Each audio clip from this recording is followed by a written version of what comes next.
What's up? Welcome to What's up? 100 Proof Whitetails. Here we are. It's probably trademarked. What's up? I don't know. I'll probably get canceled. Yeah. Bud Light's gonna sue us now. Bud Light. That's what the commercial was, right? Or Budweiser, maybe. The what's up? I think it was Budweiser. Budweiser. So 100 Proof Whitetail's gonna check, make sure everything's going in line on the pages, making sure everything's free and open to the public. So we did tease that we have a first for 100 Proof Whitetails, which we'll get to later. We'll keep you guys hanging a little bit longer on that. It's pretty cool. It was pretty cool. It is pretty fucking cool. Kind of really stoked about it, even more so than I was already. So Take a guess. take a guess. Anybody in the comments want to guess what the surprise first is tonight? And if you're one of the few that got the text message about it already, keep it to yourself. Don't ruin it. Come on. Don't be a party pooper. So yeah, opening weekend's behind us. First 3-4 days, which is where, I don't know, probably 70% of our gun harvest comes from, 60% anyway. Well, the processors sure show that. Yeah, I was talking to Jason and Aaron over there, and they said they did 115 in the first 2 days. And dude, there was like 4 deer when I went to pick him up, hanging. That was it. Everything else was fucking done. Or Man, how many of them guys slept? no, Well, they had a crew there. They had like they got a bunch of the old crew back together and did it. But 67 pounds out of them. Have you tried the meat yet? Well, 67 pounds, and I don't think Jason listened to me. You know how I said I wanted the hind quarter roast, like the footballs? Yeah. He just turned the whole thing into pan sausage. So I got like I got like 56 pounds of frickin' pan sausage, which is fine because I like using that for my breakfast sandwiches and stuff. He was a little confused. Yeah. When you were explaining, I don't know if he was overwhelmed or what. But he was a little. Well, I think they took a few more than they thought they were gonna get at that point. Yeah. So let us know how the audio sounds. There's some big ones laying on the floor. I tell you that. Yep. There's definitely a few good 9 10s. There's a big 9-point in there. HB Kim comments in, says congrats on your harvest beauties. Yeah, me and Nate were talking about that. He passed a pretty good buck Sunday? Saturday afternoon. Saturday afternoon? Yeah, Saturday afternoon. And he's like, I just didn't want it to be over. I was like, dude, I get the feeling. I got a couple does we gotta probably harvest. I got 1-year-old dad at a crunch for dad. Yeah, that buck just wasn't tickling my fancy. Yep. He was nice. Mm-hmm. He was probably, I don't know, 110, you said, I think? Yeah, I don't think he was 120. He was around 100, 110 inches. Yep, solid buck. But he would have scored better than Dono. If I didn't kill my bull buck, I probably would have shot. Yeah. That's fine. But yeah, so it was a windy ass opening morning. I mean, like the deer were all kind of skittish, on edge. From what I saw, I didn't see a single deer opening morning. Well, you had your beauty sleep rocking. Yeah, I did get up late. Yep. I stayed up to watch that horrible Mike Tyson fight. And I will say that I will take some credit for it because I drive by Nate's house to go hunt, and I texted him and said, "You better wake up." And I was doing that out of a joke. I thought that they were like in the driveway and like they'd already shut the lights for the house off and stuff. No, you guys weren't even up and out of bed yet. No, we're still sleeping. Yep. So that makes it a little tough when you get out late and stuff like that. But no, it was definitely kind of a slow opening morning. I didn't see near the doe numbers. I was kind of sitting between a couple doe bedding areas. Definitely saw the bucks cruising between them. A few of them here and there, but not many does. I mean, I think I saw, I think it was 2 mature does and 3 fawns, and then 4 small bucks. which for that stand, it was the first time I hunted it this year. So it was a freshie, no pressure. And really nothing but the bucks offered me shots. The does were just kind of feeding out in the fields, just feeding across kind of deal. Um, didn't really have a lot of opportunity until the afternoon set. I would say I think the afternoon was better. Yeah, no, I think the afternoon the wind stopped, like went right down to about nothing. Perfect conditions. Um, I tried because we had dinner scheduled for my grandfather's 80th birthday, which was Sunday. So happy birthday to my grandfather! Give him a shout out, 80. Um, on this past Sunday. So Saturday we were going to go out to dinner at 6 o'clock. Figured give me enough time to get out of the woods, everything like that. And so I told Dad, I said, dude, I said we got a 3 hit on the 1 year rule. In and around this field in the next 24 hours. I said, you should go there. No, no, no, no. And well, I'm like, do I go up to the top of the ridge? Do I do that? And he just looks at me and he goes, why don't you just go sit it? And I'm like, you sure? Sure that's like you sure that's cool? Yeah, yeah, go sit it. Um so I got on the stand that afternoon. I don't know, it was like maybe probably 2:30 by the time I got climbed up, and quarter to three, or maybe it was 4 o'clock. Had a really nice 3.5-year-old come through. I sent you the video of it. Mm-hmm. Really nice buck come through. Come reading the script, and I got thinking to myself, I'm like, man, just if one of the shooters does that tonight, I said he's gonna be in trouble. And I'm sitting there, and about maybe 45 minutes later, three, 4:45, I think, or whatever. What about at that point? Or not even 3:45. Sorry. I don't even think you said shooters. I'm pretty sure you said it now. I just need Dono to do that. It probably could have been. I don't know. I have to go back in my text because I did text you. But anyway, so I'm sitting there and I have a couple does come out. I'm sitting kind of over the edge of a corn plot mixed with 100 proof, and I see a couple does come out. 2 big does, one really big, and they start kind of coming down the turnips. So I got the window open, and I'm like, all right, that big doe comes down through here. She's gonna be right in the pistol alley. I'm gonna be within 50 yards, ready to rock. And so I'm like, all right. I said she comes coming down through here, and as she's coming, she kind of stops just short of where she would be set up broadside to me, and I'm like, oh shoot. And then they both kind of mill into the corn. They start hanging out in the corn, and so I'm kind of watching them and stuff like that. I can barely see their bodies in the corn and stuff. And then as I'm sitting there, um, I start hearing some crunching, and I'm like, that's not a squirrel eating corn. That's a deer eating corn. And I'm like, that's close. I said those deer were probably 60, 70 yards. I said this is close. And I kind of sit forward just a little bit, and I go, shit.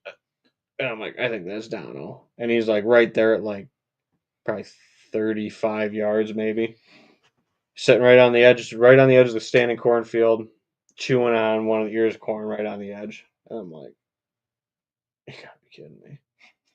I'm like, there he is. Just basically doing, just probably about 10 yards closer than that buck had come through, about 45 minutes before that. And so I go, oh, I saw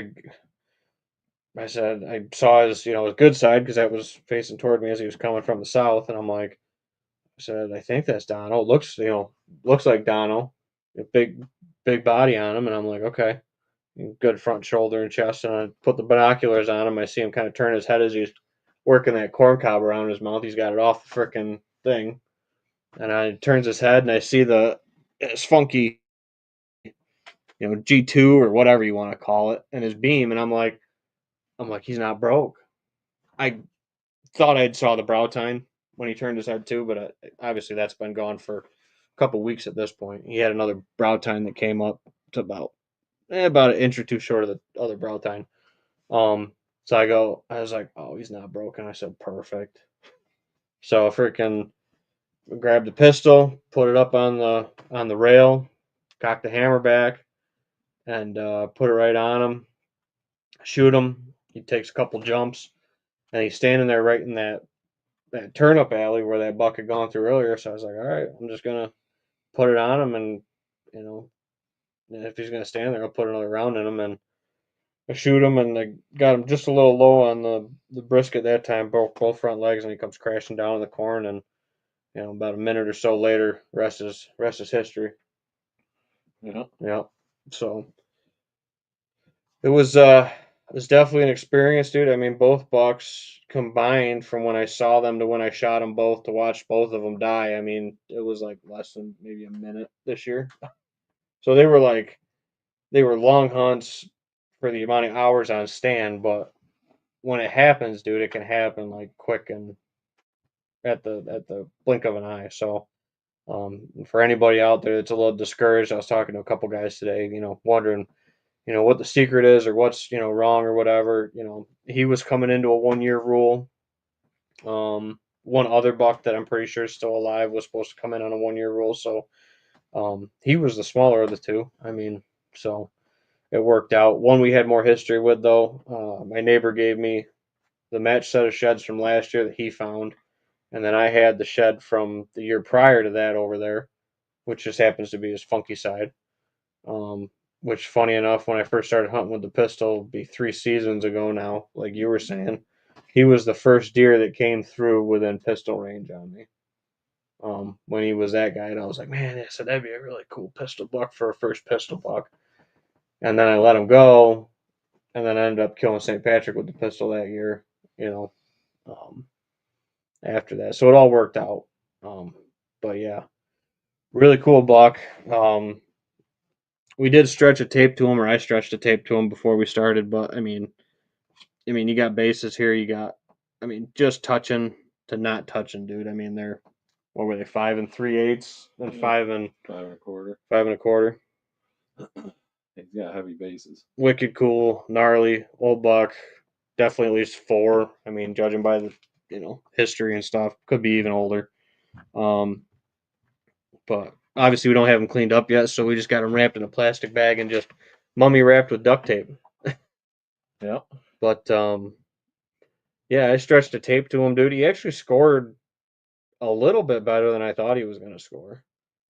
I figured he'd almost be, 5 6 inches, 10 inches less than where he ended up. He's got a pretty good right side. Yeah, his right side's decent. Still gets hurt on the beams. I mean, his beam over here is like 15. This one's like not even, just a little over 13, I think. And obviously he's missing that split brow, which would have given him another few points, which would have made him probably big enough for Northeast Big Buck, but he doesn't make it. Dang. Yeah. So me and Nate were joking. We're like, yeah, so couple things, I guess, with him. He had a puncture wound in his neck right below his jawline that the taxidermist, because I donated the cape. He wasn't pretty enough, my wife said, to put on the wall. So we're gonna shoulder, or we're gonna, yeah, not shoulder mount him. You got me thinking I'm gonna do it now, Nate. Semi sneak, right? Left turn. Anyway, so we're gonna Euro mount him up, and I think a Euro mount's more fitting with the way the story's going with this. So donated the cape to my taxidermist, Mike Perez Wildlife Artistry, and he obviously took the cape off of him. Got that for somebody that might need a donor cape, and he found he had a puncture wound just below his jawline, like right there, and it was all kind of healed over, scabbed over, but he had a fight wound right there in the bottom of his cheek, jaw, or whatever you want to call it. And funky side was probably thrown by his broken back foot, which I have a couple videos that we can pull up. Now that we know what we're looking for, you can obviously see it in the video. But he had a busted back right foot, which would be opposite of his rack, which is typically how antler deformities show, is opposites to that side in the back and then the same side in the front for injuries. So his back right foot was screwed up. One toe kind of curled up like an elf shoe, and the other one kind of curled back like a raptor claw, and it was about, I don't know, twice the size or so of a normal ankle. So that's why, if anybody's wondering why he threw the funky side, that's why he's got the funky side. Dave Todd says, "Congrats, guys! Great season so far." Yeah, hopefully get Nate on one. We were out hunting together the other night, trying to get something done on film. So we'll see if we can get something. Nick Wyckoff says, "Heck yeah, man! Congrats." Yeah, I'm pumped. Definitely thankful. I don't know. It's probably the, let me think, probably the one, two, three, fourth time maybe that I've punched both tagged both times. Yeah. Something like that, third or fourth. So very thankful. A lot of hard work though. You and me were talking about that before we went on, dude. Like people say like, oh, that's great, congrats, lucky, da da da. It's like if you knew the hours It's all year. and the time and the sweat It's and nonstop. everything, going through the rosebush thickets, the blood, Oh, you name it. arguments with the wife. Yeah, yeah. Deciding whether you're gonna mount the deer that you spent all that time and money on. Not only that, Yeah. deer season never ends. Yep. It's nice and convenient that on the way to my spots I can drop mine at my mom's, for the most part. Which I'm pretty fortunate in that aspect too. Yep. I mean, my mother-in-law and my parents would Yep. take on whenever. Hannah says mount bad influence. Yep. No. Unfortunately, he's just getting Euroed, which I guess the rest of the story makes it really cool, and I think he should be Euroed now after Yeah. the rest of it we Well, discovered. if you were gonna mount him, never would have discovered that. No, probably not. Nick says expensive year for me. My wife shot her first deer, and it happened to be a giant on Saturday. Awesome, dude! Congratulations to her. Way cool. Way cool. Yeah, there was a bunch of good deer, dude, that hit the ground. Trying to think. Couple more in the neighborhood got knocked down. A couple 2 and 3 year olds got knocked down in the neighborhood. But yeah, but like I tell people, dude, like you never know. Like there was neighbors I saw some pictures of deer that I didn't know, and they're within a half mile of our place.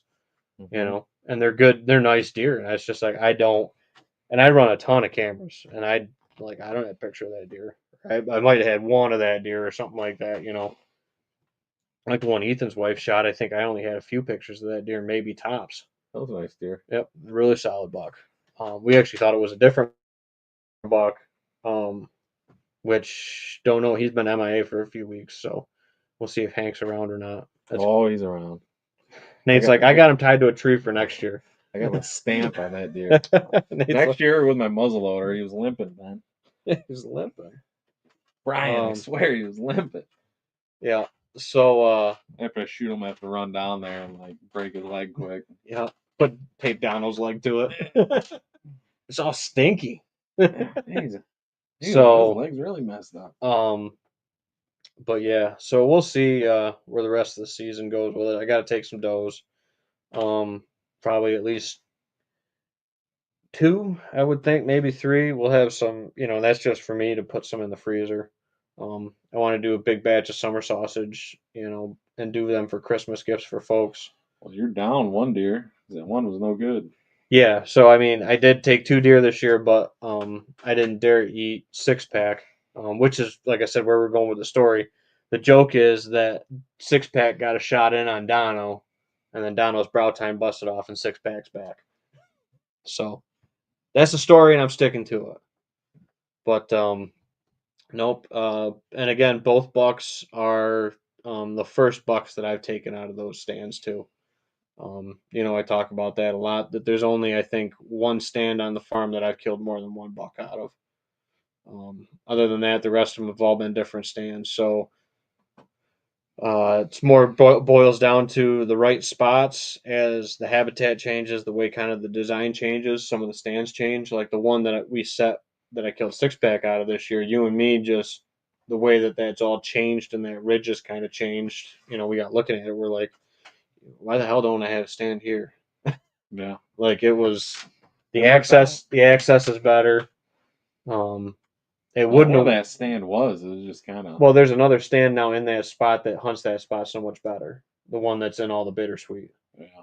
That hunts that corner. I mean, that's, you hunt the corner and you hunt the other side of the ridge basically with those 2 stands. you know, rather than kind of having two that kind of cut it and you flip a coin where the deer are going to come and hope they don't come on the downwind side coming in down the ridge. Happens. It does. But it's nice now that it's one way or the other. You sit one side of the ridge with an east wind, the other side of the ridge with a west wind. So, yeah. And it was a good west wind spot for. I was going after Dono. I mean, and I had an encounter with Dono out of that very stand, and actually had an encounter with Dono only about 70 yards from the stand that I killed him out of during bow season. Yeah, it was early. Yep, that was early, and so yeah, the neighbor dude, my one neighbor, he said 4 times he saw him on the hoof during bow season, just couldn't make it happen on him. So the dude was a warrior, man. Had the freaking fight wound in his neck. I don't know what he had once they peeled him. I mean, for other injuries, he could have had more, but had the busted back foot. He had a few bullet holes. Yeah, a couple bullet holes. Got shot a couple times. Yeah, and so like I said, I think it all kind of worked out for a reason that he wasn't quote pretty enough for me to mount because as I'm sitting down here, Nate went and dropped his rack off to Mike to get done up this year and picked up Dono for me, and I was like, you know, if you're up there, perfect, grab him for me. And so we grabbed him, and the whole time I'm telling him that I ordered a form for it, and yeah, and I even put the deposit down. I even got the taxidermist to message him saying, "Yep, semi sneak, left turn, right?" They told me what form you wanted. Yeah.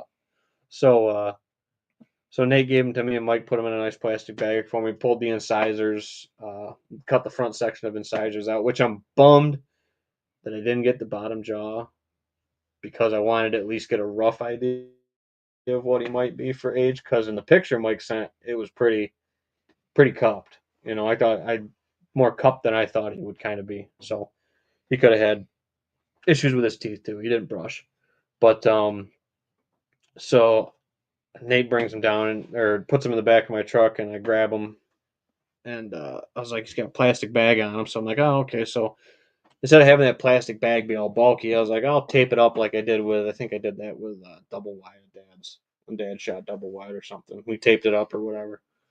That way it kind of. Now, are you gonna take that tape off for your for Dahmer's, or are you gonna make Dahmer take it off?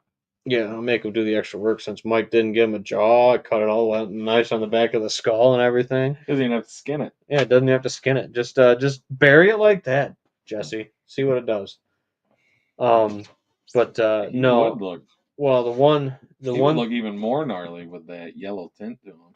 I think so. I'm kind of thinking about that. The only thing that I definitely don't want to happen is what I'm going to say now. That's really cool about this buck. Just want to hit these couple comments quick.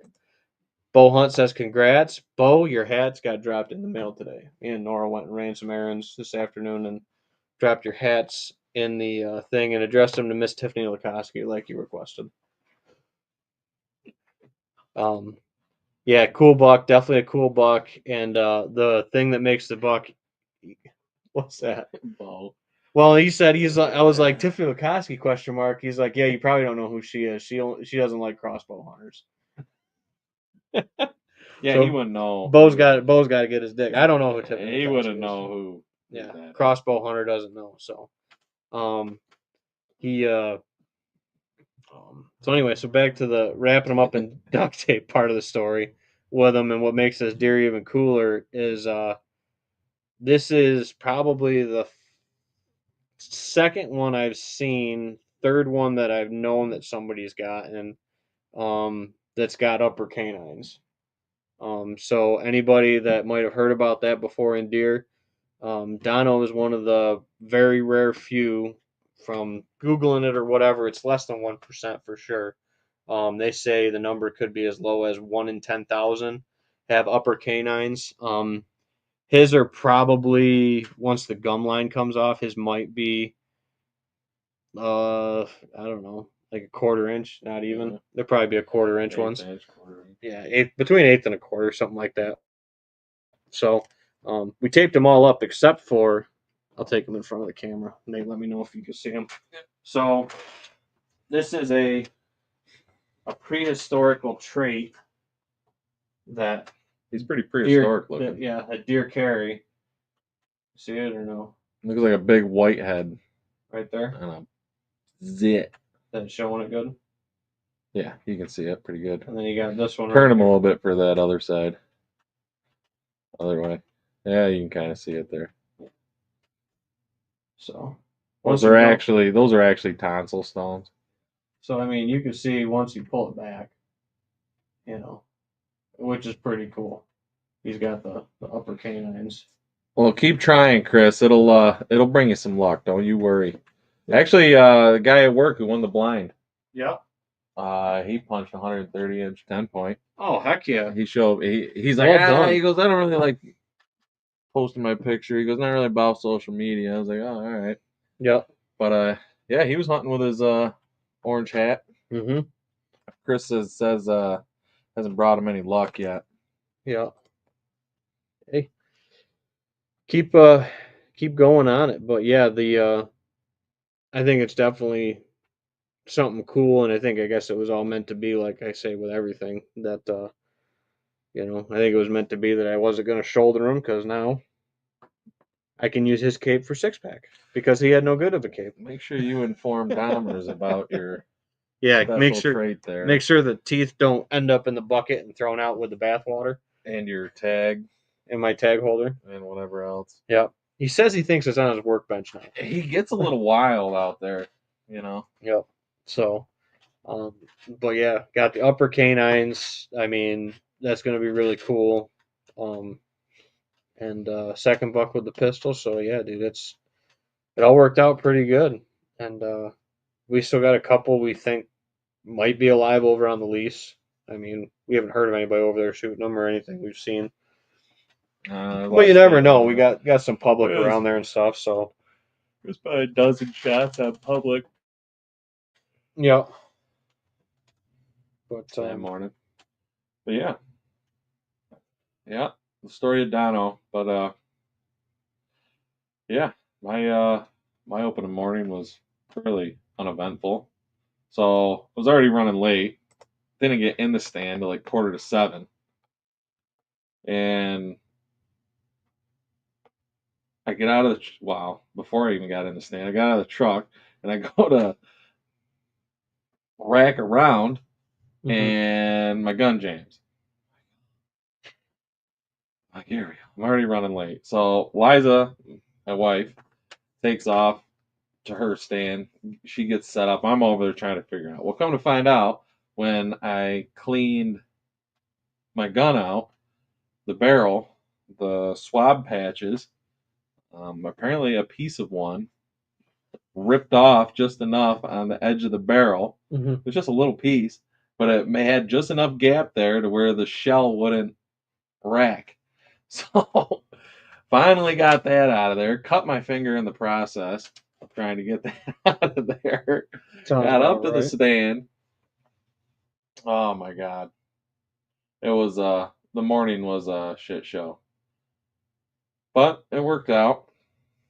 And I don't know, we sat till 10 or so, and then we got out of there, went back, picked up Owen. Owen actually stayed the night at the in-laws, which was nice of them.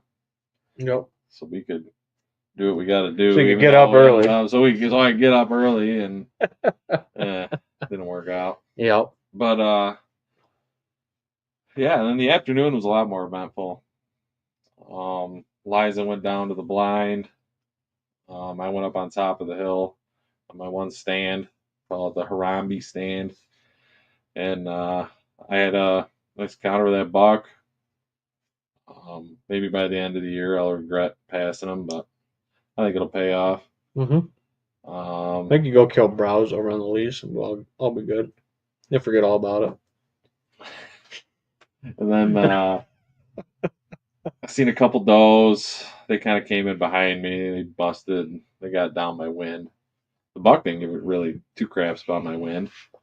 Those does did. They didn't like it. And then I heard the wife's 243 go off. That got me all riled up. That was about 5 o'clock, just before 5 o'clock, and she said she shot at a good one, or shot a good one, and we went down looking for it, found some hair, searched for a little bit, couldn't find anything, no blood, no nothing. So called Ben. He said he had that dinner thing going on, him and his dad. So yeah, I'll meet you down there, give you a little hand. We probably searched for what, an hour and a half. Yeah, about that. And not even a drop of blood. Couldn't find nothing. That deer was out there a little farther than I think she thought. That deer was out there about 180 yards, and she zeroed in at 100. She probably shooting just under it, thinking. But it could be. And she doesn't practice at that extended range that much. I mean, she'll shoot the gun at 100 and stuff like that or whatever, but it's different, dude. It's a different ball game when you get out there, and start stretching it. I mean, she did say she thinks she needs to shoot her gun a little more, and, get a little more comfortable. I mean, that's when you really start becoming lethal. Well, the more you practice, just like with the archery leagues and everything. With anything, but once you actually get to know your weapon, I mean, you get to know what it's going to do in certain situations. I mean, that's when no doubt that's when it gets lethal. No doubt. We were talking. I was thinking about putting something with a little bit of magnification power on the pistol. I do like that 357, but I'd really like to get in the habit of starting to shoot that. Like at least once a month. Just go down to the club, pick a day or whatever. Maybe we even do a live video from the range and talk about some tips when shooting and stuff like that. Not saying that we're like, A plus class, shooters or anything like that, but some of the tips and stuff like that I've had success with, or stuff that doesn't work for me or might work for you or whatever. There's a lot of stuff that you could pick up little bits of this and that from people. I learned a fair amount actually shooting with Keith that day when we went and checked guns, because he shot a lot of pistol. He actually shot that pistol better than I did that day. And we were ripping rounds at that deer, the iron bucket 200 yards with it. So he wasn't 200, he was like 35 probably, right there to the edge. But yeah, I don't know. I went back the next morning, looked for that buck again. Yep. Well, you were with me. Yep. Nora and Owen were with us. Well, Nora was napping, and Owen, he got a piggyback ride most of the way, a half hour. Yep. Still, got no blood, no nothing, but I felt better going back during the day and looking one more time, because definitely been in situations before where you think you hit them and then all of a sudden it's that deer. So I feel better. We did I feel like due diligence, but Liza was pretty bummed about the whole situation. But yeah, I mean, if you haven't been there, just give it time. Doesn't matter who you are, it'll happen to you at some point. Missing one, hitting one, and not recovering them. I mean, all that's part of it. It does happen.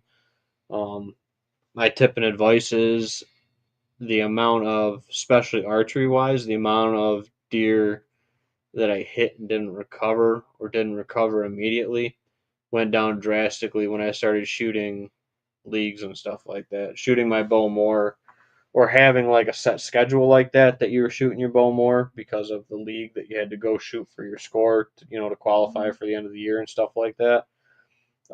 It puts it on part of that schedule, and I think that's, like I said, huge, especially with the pistol. The rifle and stuff, I've been shooting for probably going on 25 years of my life, if not more. I've been shooting something, whether it was a BB gun or whatever. Shooting a long gun's a lot different than shooting like a handgun versus shooting like shooting a vertical bow versus a crossbow and stuff like that. I mean, there's some stuff that shoots. It. Yep, I did, because I know Bo's tuning in. I see he's got another little essay comment that we got to read here in a second. But this one's about whiskey, it looks like. It is, and it's kind of cool, and it's something that I saw. They steal it from us, Bo, because Brainy and them get hooked up with working class. Yeah. Did Brainy steal that idea from you? Yeah, maybe. Kill bottle? They got bottle's up there, well, which Ben hasn't no, drank it's out of over yet. there. It's over there. It's in the glass case. Oh. I will. I'll do a little pour out of that tonight because I didn't have it. Chug, chug, chug, chug. I didn't have it chug, when I killed chug. 6-pack because it was when we told that story. It was Ryan and Dylan on that episode. Yeah, I wasn't here that night. Mm-hmm. So I could do a little pour for Dono and 6-pack. Which Dylan should probably stop by my house sometime. I was gonna say, Dylan. Called his dad Yeah. that day. Drove by the house. He's only 5 minutes down the road. Yep. Yeah, I'll be right there. Never showed up. I will say. I mean, we'll give him a shout out because he's a nice guy. He's a nice guy. Nice guy. Ryan or Dylan? No, the guy that won the blind. Both of them? No, the guy that won the blind. Oh. Yeah. Yeah. Chris, right? No. No. Chris was the Steve. Lush. Sorry. Chris was the guy that commented. That's what it was. So Steve. Amos. Yep. I'm pretty sure I went carp fishing, bow fishing on Connor Fox's boat with Chris Amos. That's possible. I think Amos is a big dude. Yeah. Yeah, I think so. Sounds about right. Tall. Yeah. I think it was him. So thank you, Steve. Steve. Yeah, Steve Luck. Yeah, Steve. Yeah. Steve said he said pick a youth and donate the blind to one of the youth hunters. That's just getting into it. And he did say, or you could do like a drawing of a hat. Wow. I'd rather give it to a kid. Sorry, guys. We're no, with a youth. Drawing for a youth. Dylan killed his buck with our sweatshirt on. I think that justifies. That justifies it. Yeah. But then Mark's oldest showing with his orange hat on. With his orange hat on. That was a stud. Yeah, that was a good buck. That big 5-6-year-old brute. That one side was just straight up. Yeah. Like, I swear to God, 12 inches. Mm-hmm. Yep. No, I got to definitely talk to Mark. I got a couple deer I got to score for them. Obviously, once they get through the drying period, they've been having a heck of a year. Because I think his oldest shot one with the bow too last week of bow season, so they've been some overtime. Yeah, they've been having a definite heck of a season over there for the Buckmillers. But yeah, so Steve said give the blind away to a youth. I think we'll give it to Dylan on this one, but because he put the picture up of that big old deer with the 100-proof hoodie on that he wears to school, and as he should. Yeah. I mean, we're all about having the kids get out there and everything like that. We featured a couple youth hunters on the show and other guys, that we know that have had success. Jesse and Caleb came on this year, told their stories and stuff. So, dude, we like that. We like that camaraderie, just hanging around. Tried getting a couple other guys to come on, but they're camera shy, I guess. We'll get there. We'll get there with them. I know that like to have Joe from L&B come on, tell some stories. He shot a good one with the bow this year for the first time in about a handful of years since he snapped one with the bow. Arbogast. Yep. Joe Arbogast over at Lions National. He shot a lot of big bucks. He shot a lot of big bucks. Back before there was a lot of guys killing big bucks. Mm-hmm. So give Joe a shout out. Get him on the show. And then we got to still get Taylor and Ethan on, talk about their public land. Ethan shot a nice buck that DECH'd out at 4.5 out on public, way back in the cattails. Canoed in for him, canoed him out. Took a little swim after he got him tied into the boat, he said. And he did. Yeah, so. But Bo commented in that Working Class Bow Hunter, like we teased, came out with a kill bottle, which is it's a collab with a distillery, which maybe we'll do something with Smoking Tails. We've talked about that before, about having a release similar to that. We do that. Yeah. Well, we have a big buck bottle. Yeah, we got a kill bottle. We don't have just a name brand kill bottle. Yeah, we don't have just a doe. Like, you just whack a doe, it's a sipper. Yeah, no, it's a buck bottle. Yeah, we got a buck bottle. Yeah, buck bottle. Yeah, so we got that over there. That's that wild turkey that's signed by Jimmy Russell. And then whenever it's gone, it'll probably be I'll probably be turning it into an infinity bottle, and I'll just put, like little bits, like the last swig out of every turkey, I'll just start pouring into it or whatever. I don't know. Who knows? But yeah, it's Kill Bottle Whiskey is what it's called. So we can bring that maple whiskey to the love walk there. The slip and stroll. Yeah. Yeah, I got to make another batch of that. Slip and stroll. The sip and stroll. I got to make another batch. I keep running a batch. I got a batch of syrup in right now.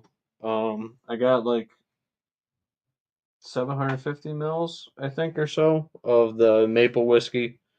I can only run small batches. I got a small bottle, but I think there's a definite market there, dude. People love it. Yeah. So, but yeah, the Kill Bottle Whiskey is what it's called. If anybody wants to check that out, it looks like Matt. we got a surprise guest. Thanks. Well, Thanks I for don't know. coming. I don't know. Is that good for you or not, there, Matt?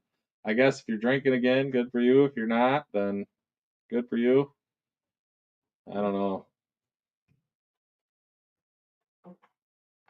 Matt's off the wagon, boys. Oh, yeah, that's okay. No worries, Matt.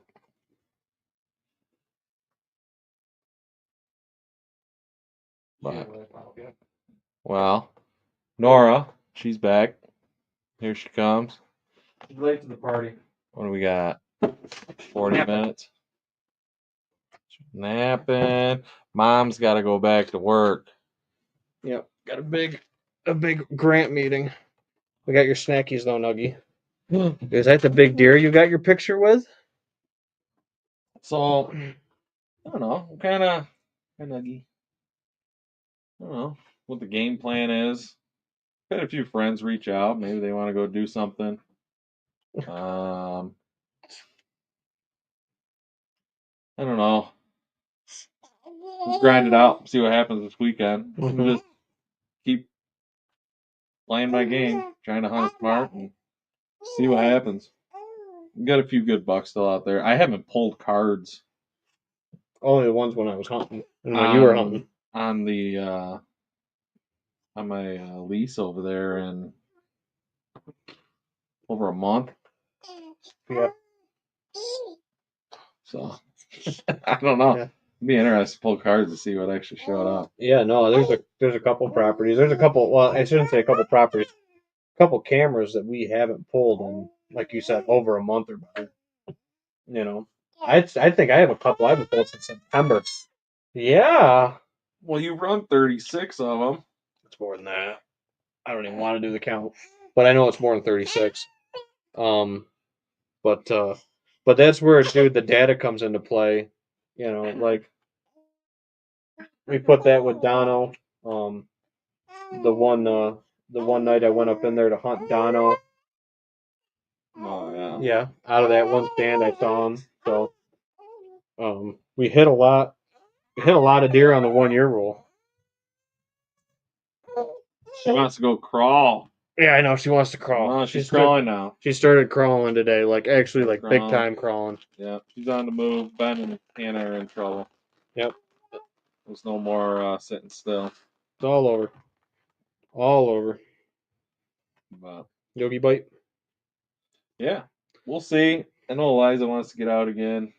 Yeah, we definitely got some does to take. I'm in a big doe contest right now. With who? Did you sign me up? Some local people. I don't know. You haven't shot one yet, so I guess we could enter you in maybe. Caleb's big doe contest. Shoemaker? Yep. Top doe right now is only one. Is he like top doe right now is only 120. I'm Tommy's cousin. I'm like your best friend, and then Caleb doesn't even consider me. Caleb, that's bad juju. Yep. If that you're ain't listening, good, Caleb. If you're listening, you'll listen to it tomorrow. Yep. Yeah, which actually we got a whole backlog. I realized that I haven't been posting them in a good relative fashion, so we got to get you got to chew it. We got to get got to get some put up that are past episodes. So if you guys are wanting to do a 100 proof binge or got a road trip for the holidays coming up, yeah, you got a lot to say for somebody on the show. Yeah, we already go to the next one. No. I don't know Matt's doing Bo says, "What are you guys running for cell cams?" everything. So this will probably come as a surprise to you guys, but I am running nothing. Cell cams. Yeah. Oh, I think you meant just cam. No, nothing. Nothing. No cell cams. 0. Cell cams are cheating. So, for crossbow guys. You kill a buck off a cell cam. So I'll say that I guess there's 3 reasons why I want cell cams. Yeah. It would be a mortgage payment for you to run all your cameras on cell cam. Yeah, to replace them all. Yeah, that's a big one. We'll just call cost. We'll call reason number 1 cost. Because of the amount of like information and intel over the properties I hunt that I like to have. So second reason would be I would drive myself nuts if like my cameras were going off. Oh my god, he's right there. Yep, exactly. He's right there, or he's coming. Oh my god, he's coming. I'd get fired. Yeah, I'd get fired because I'd be like leaving my job or like being like, all right, guys, I got to drive back to my property to go hunt right now because the big guy daylighted this morning. So that wouldn't work out on that.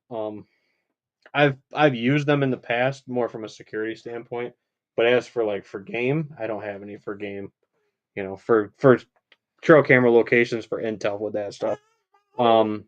If any of you guys have followed along long enough, we do the 1 year rule serial killer board.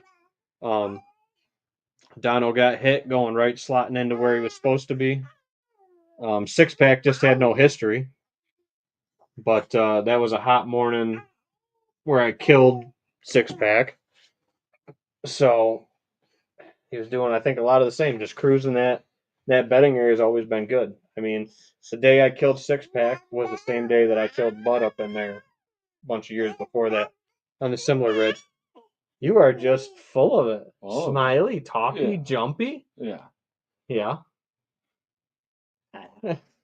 Yogurt bite. Yogi bite. But I guess for regular cameras, anything you can get your hands on. Yeah, I sold a bunch of them this year. You're a Covert Exodus guy, aren't you? Yeah, the coverts are kind of my favorites. Gamekeepers released some. They're covert cameras, but they branded them Gamekeepers. Those have been my favorites. Really? For the cost-effective options, you can get those at Gander Mountain right now. I think for $65 if they still got them. So go get them. They're the Gamekeeper Census, I think they are. Those are probably my favorite budget camera that I've run. Budget. Budget. You say budget already? Budget. You've been hanging out with your mom a lot. Yep. And then oh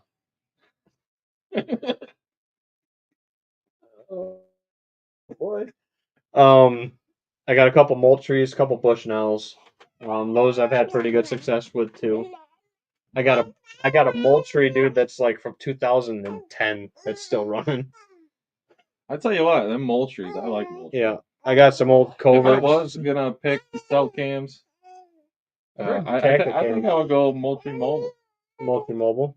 I've heard good things about those, and I've heard good things about Tacticams. I've heard what system I really like is that Cuddy Link. That'd be sweet. You just have the one home camera. You go pull a card. You just set it up at like the entrance to your property, and then the 10 other satellite cameras, when they take a picture, they just send it to that home camera. So all you gotta do is pull in, and that home camera is still a camera, so it's taking pictures. Put a 64 gig card in it. Yeah, just pop that thing out, pop a new one in, head home. You can easily do it within like 10 minutes on your way home. Yep. And I don't know if there's a data plan for that for the. No, it's all. I think it's all linked in. You don't have to pay money for it. Yep. Bo said Cuddy Link is awful. Ran it for 3 years, never worked right. And again, dude, you're gonna have maybe if they work out the kinks, Bo. I'm sure there's. I haven't tried it. I like the idea. Yeah, I really like the idea of it. Bo likes Pasco. You mean Temu? The Temu specials. Temu cell cam. Yeah, Tasco cams on public. Can't believe how well I've heard decent things about those Tascos. All my Christmas shopping is on Temu. Temu. Yeah. Yeah. it always comes back what you didn't order. It's like it's almost like you getting a gift. Yeah. You don't know what you're gonna get. No. Anyway. But yeah, there's no, you and the bar mats. You gotta watch those. Um, but yeah, the trying to think if there's anything other than Bushnell. I have some Brownings. Actually, I have some Brownings I would like to sell still. That work fine. It's just with the amount of pictures I look through and the amount of like data crunching going back and forth, it's really nice to have like the same formatted files, and the Brownings throw a little bit different file shape, so it kind of glitches between them. Um, but I don't know. And then Exodus are my overall favorite. You're gonna pay a little bit more for them, and they're just coming back around with having the non-sender cameras and like the lift. I have original lift ones that are still running. That like when I was talking to Chad and those guys at the Upper Genesee Aerofest, um, they're like, "You have those cameras?" I'm like, "Yeah." I'm that guy that sends them back in that they're all like painted with black paint because the paint's all faded on them because they've been in the woods for so many They years. look white. They look white almost. I'm that guy that sends them back to you and is like, "Hey, can you just do like a firmware update or like Both things you clean it out or whatever?" Yeah. But no, the Exodus cameras is the non-senders. I've never ran the Exodus cells, so Shit, I'm running wild game. I'm running Moultrie. I'm running you got some coverts. coverts, cutty back. I got them all. Yeah. I had a cutty back. When I plug my SD card into the computer, You don't know what the bottom screen's going to say. I got to click on all the little different files to find the one it came out of. Bo says don't run the Exodus cell cam. Had all kinds of issues with them running right now. I've heard that there's been some issues. I've never ran an Exodus cell. I just like the quality and how they stand up on their non-cell, the non-sender cameras or whatever you want to call them. That they went to that new battery design, dude, and it's like I can't go get batteries for it. The rechargeable one that goes in them, that's supposed to be a longer lasting.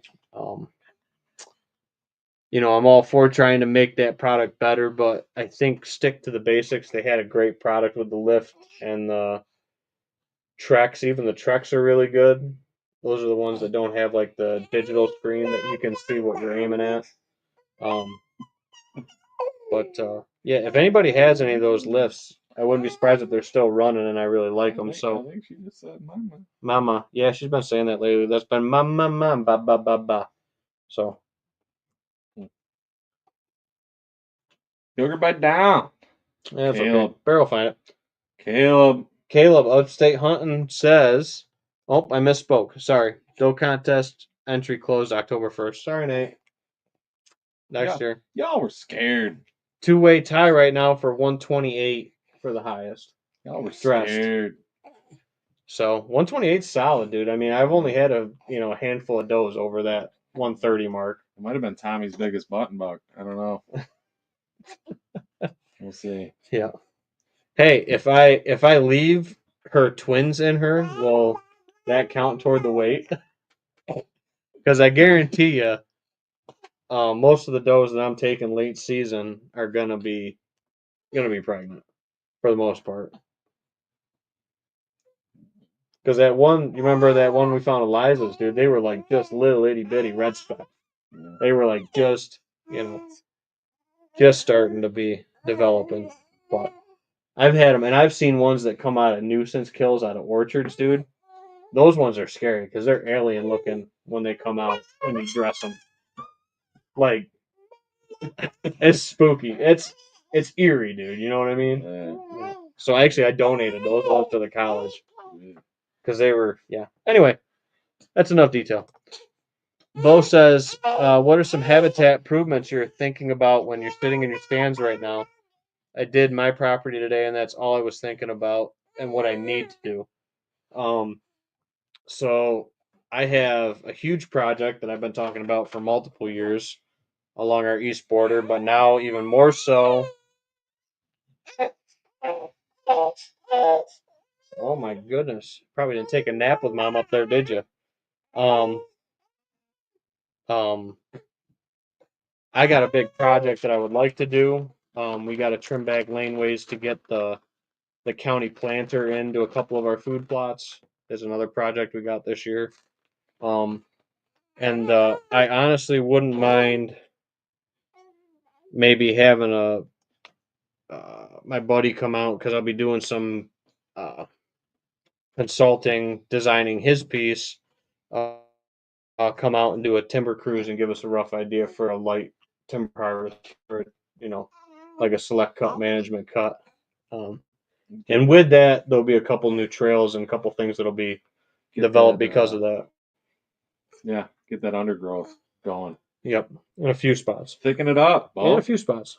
Just thicken it up. Have Yep. food and thicken it up. Yeah, and then I got to build a big habitat wall where I can build a big bedding that overlooks my neighbors so they can watch them literally come in. I'm putting a telephone pole in and I'm putting a stand on it because there's a spot that I want to be that I can definitely hunt a west wind out of, but there's no trees there. So I'm digging a hole and I'm putting a telephone pole in there and I'm mounting a tree stand to it. Where are we talking? Turkey spot. Oh yeah. I'm digging a hole and I'm plopping a telephone right in there. I think we just get a mini X up in there and we like dig a pit and then we build a blind like an underground bunker. Yeah, we're going build a bunker. We're going trench style. Build a bunker. Trench warfare. Going to the trench. Going to the trench. Going to the trench. So I've heard, dude, on a podcast. I think it was the Don Higgins one, where he had a client that literally dug a tunnel to his tree stand. So he could get in undetected completely. That's all this scent control crap, throw it out, dig tunnels. The guy had like a breather port coming out of the top of it. It was completely underground, mound style. Like I like it. I was like, I like it. That's involved in badass, but that's a lot of work. Super effective, I think. I bet you it is super effective. Oh my goodness. But grub.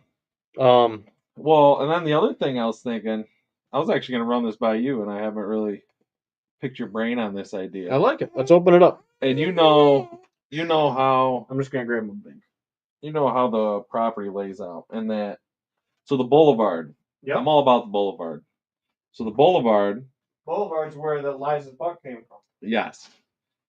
Now the bedding area that all the deer want to. That they take the boulevard into that bedding area. I was actually thinking about going in there and clearing out like a path right down the center of that sucker, just so the deer, when they're bedding and making these mounds in there, when they get up from their bed, they want to hit that easy trail and walk straight out to the boulevard downwind of me, 20 yards. 110%. When we were looking for Liza's buck in there, dude, I think attaching that toward where your buck died a couple years ago. That's what I'm saying, yeah. Down in there. Where her buck came out. Yep. Where that doe died, and then where my buck died. And you know what? I know a guy with a tractor that could make that a really nice... Look at that pop. It's not bad for a 10-year-old bottle. It's got to be getting close to that. Do you pour your own kill bottle, or... Yeah. Do I pour it for you? Because you kill? You can pour it. So you get a double. Bottle. Sure. Well, easy double. Double. Yep. I'm on dad duty for the next half hour, 45 minutes. So 1. There you go. Perfect. There you go, Bo. This is the kill bottle at the bar. So this is so Bo knows, and I don't know how many times we've talked about your Jeremy Russell. Yeah, the Jimmy Russell. Or Jimmy, not Jeremy. Jimmy. So there you go, Bo. We have a kill bottle. Yep. Signed. That was bought right at the distillery down in Kentucky at Wild Turkey. Autographed by Jimmy Russell himself. Back before me and my wife were married. With the old 112 proof. Now it's 116 proof. 2016 private stock old tin cup. The bottle's almost 10 years old. It really is. Holy smokes. That's all. That's I what thought said. you were joking when you said it was 10 years old. All right, 2016. Yeah, it's plenty old. Plenty old. But yeah, dude, I like that boulevard idea. Tie it right into where like those cedars and those spruces are. Yeah, then everything we cut out of there, I just want a mound, so the deer have like it's just like bass with fishing structure. Mm-hmm. Give them structure to sleep against. I would groove on that. I would leave the evergreen component and then like add some structure in there. Yeah. Make some more defined bedding area. Yeah, don't take out my evergreens. No. No, I like that evergreen component. 100%. And it's like almost the perfect mix of evergreen and the evergreen and the dogwood. I wish there was a little more. It's a little on the light side, but not terrible. You know. It's nice in there though. And then the front, it's got that good I would say almost 50 yards of goldenrod in that one section where they really easy. come out. 50 by 100, I would say. Yeah. But I think they bet in that, but that's doe betting. So what we're trying to do is make adjacent. I want a nice easy path for that buck to cruise down and check that bedding. Yep, cruise that ridge through the boulevard and keep going down through there. Work up and across over to Harambe if they want to, and circle around that way. Make a loop. Make the merry-go-round. It's like a horseshoe. Like I've talked about before on client pieces, is make the merry-go-round. And then if they go past either end of the horseshoe, they get hit by a car. Sometimes that happens. That would be the rule. It's unfortunate. Bo says, got a question for you guys. Would you put an access path right on your border, or would you move it into the woods 20 or 30 yards? Now, this is a loaded question because I think it depends on what your border looks like versus 20, 30 yards in. If you have like a change of topography, a dip or something like that, 20, 30 yards in, some kind of other feature that would make it a reason to be there, yes. Yeah, but I don't think 20, 30 yards is going to make a difference. It depends, dude. I've seen a ditch be, a ditch or like a ravine or something. If there's, yes, what you're saying, some kind of piece there. There's some kind of feature. Yep. In the ground, like that you have to get around. And then, but I mean, I don't really think 20, 30 yards of you walking is going to make a whole lot of difference. If it's the thing. Because I'm assuming you want to access with your wind blowing onto the neighbors. Yep. Or crossing onto the neighbors with the wind, yep. Is what I'm guessing. Yep. So 20, 30 yards with your access, I don't really think it's going to make a difference. Yep. And again, with access too, sometimes it's not a dead straight line down the border. Then you hit a ravine, and then you can take that ravine in to make access off of that. Like slow down. You're good. It's a little yogi bite. Yeah. No, don't bite my hand. So, yeah, because I mean, like the love stand was like that just because you couldn't get to that from like a border without walking across a wide open field, so you had to hold cover. I mean, like there was a feature there. I'm a big fan of walking straight down the middle of a wide open field. Oh yeah, and at post daybreak entrance, and then like early afternoon when they're back in bedding. Yeah, like it's perfect for doing that when you're hunting bed to food. Yeah, not food to evening. Bed. Yeah, more evening set stuff like that. Well, stop eating your hand. That would help. So I guess it would depend for the access path what you're going around. I would say if it's along like a field edge, like sometimes the property lines. Sometimes the property lines. Field. Yeah, and if you can't get access to the field, yep, you obviously walk the field. Yep, if that's part of your access, it all depends, dude. Just get permission. Yep, or permission. Can I just walk this wood line? Yep. Most of the time they'll let you. Yep. Unless he's a crossbow hunter, Bo, and you pissed him off. Yep, that's possible. Then he might not let you walk that. That's entirely possible. You're probably stuck with the 20-yard in thing. Yep. I don't know. So yeah, I mean, that 20-yard the 20-yard thing is tough because there's properties where, like our east side of the road, because of the way that it is, you gotta go right up the middle and cut it into two pieces to even get down into it. So there's other factors. There's other factors that always pan out into it, like, you know, the way that the property lays out with the shape and the design and all that stuff, before you start saying go right down the border. It's easy to say that in a perfect square property world with a bunch of access, but that's not always the Yeah. case. So Well, then you if you do have problems with that neighbor, you're also slightly risking the chance of them being Mhm. if you're walking the border. And Me, I try and avoid human interaction for the most part. yeah, yeah. So And then the other thing that I will say with that I would just walk 20 is yards in. there's other spots of properties where I've told clients this might be one of your best places that you have deer on the property. You will do more harm than good trying to get back in here to hunt it versus not hunting it and letting it be like unpressured part of the property and hunt the deer when they come out of it rather than getting back in there to hunt. It just all depends, dude. I mean, well, it's not a good answer, but it here's depends. another question because there's a lot of variables we can throw into this. Is this a property? Is this your property?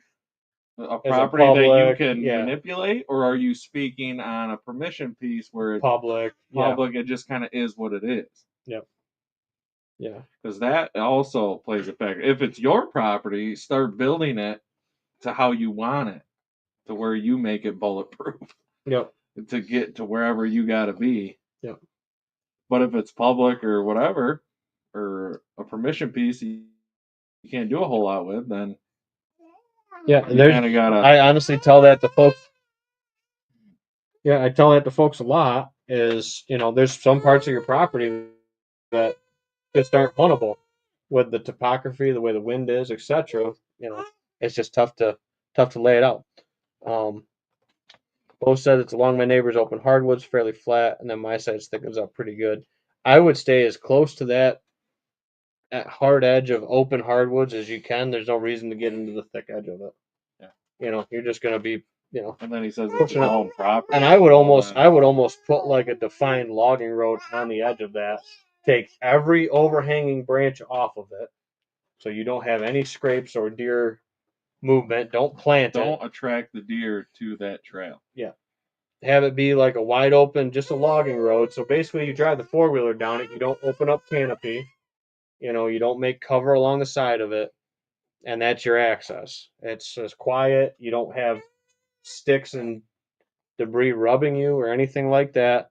That's pretty much going to be my take on it in a nutshell. With a then if his side thickens up, then you might shift it or change it or whatever. What he's saying. Yep. It's along my neighbor's open hardwoods. It's fairly flat, and then my side it thickens up pretty good. Yep. Well, might change with a timber harvest, or I would get in there with a tractor. A little tractor, a little dozer, and knock in a nice even just a chainsaw or chainsaw on a side by side or a 4-wheeler, and just go down through it and make it so it's a nice open lane that is a good access route.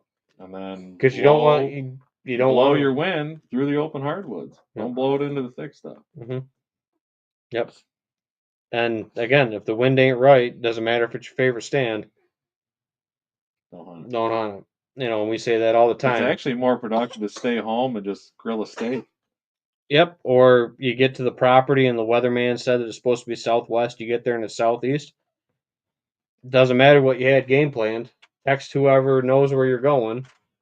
Mine's my wife, even though she probably doesn't know where any of these stands are. Nate knows where all of them are, but yeah, your wife would probably just contact me. You should probably just contact me. Yeah. Then Hannah would be like, I've heard from Ben. I'm like, I'll go get him. Yep. Hopefully that never happens. Down again. Yeah. He's going all acrobatic out of his saddle with his crossbow. He's been getting pretty Western this year. Yeah, Western with the crossbow and the saddle. He's been going pretty Western this year. I told him it was 50-mile-an-hour winds. Why the hell is he going out? Yeah. Nah, But, no, I've but never yeah, found Ben upside down in a tree stand. If anybody is wondering, nope, nope, that was a joke. that was. But well, I think that was a good show. Episode number 50, by the way. I don't know if we ever said that. Yeah.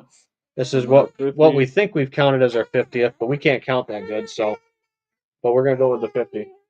Mhm. So a little over 2 years, 50 episodes. We're having a good time, and yeah, you gotta have a bottle. I know it's getting late. It's getting to bedtime. But thank you all for tuning in. We'll hopefully be back next week. Might be a little tough though with it being Thanksgiving week, but we'll see. Yeah, we'll try to squeak one in. Yep, and we might squeak one in if Nate kills or something like that crazy happens. Um, so stay tuned for more from 100 Proof Whitetails. Thank you all for your support. We are sold out on our hats, but we got probably t-shirts and hoodies coming at some point in the near future. And keep tuning in, guys. We're gonna drop some more tips and all that kind of stuff as we keep going through the year. We got a nice little sizzler reel we're working up, so no kill shots right off on camera, but we're getting there. On camera. But we got some content. I think we're gonna throw something together. Yep. Even if it's just like a, I don't know, we're gonna throw something together. Even if it's our little intro sizzler reel kind of thing, I think is what. It's a start. Mm-hmm. All right, so And congratulations to everybody that's punched their tag or multiple tags or however it's been, and yep. good luck the rest of the season. Yeah, you said it right there, Bo. Good luck remainder of the season. Still a lot left. Make sure your shots are true and your blood trails be short. My mom says good night, Nora. Sweet dreams only. Yep. Yeah, Grammy's saying good night. I think she's trying to say good night, Grandma. Yep. Yeah. All right, guys. Thank you all for putting up with us for 50 episodes. Here's to the next 50. Cheers. Here's the Dono. Thank you, guys. Take care. I think I just knocked the tooth out. Oh.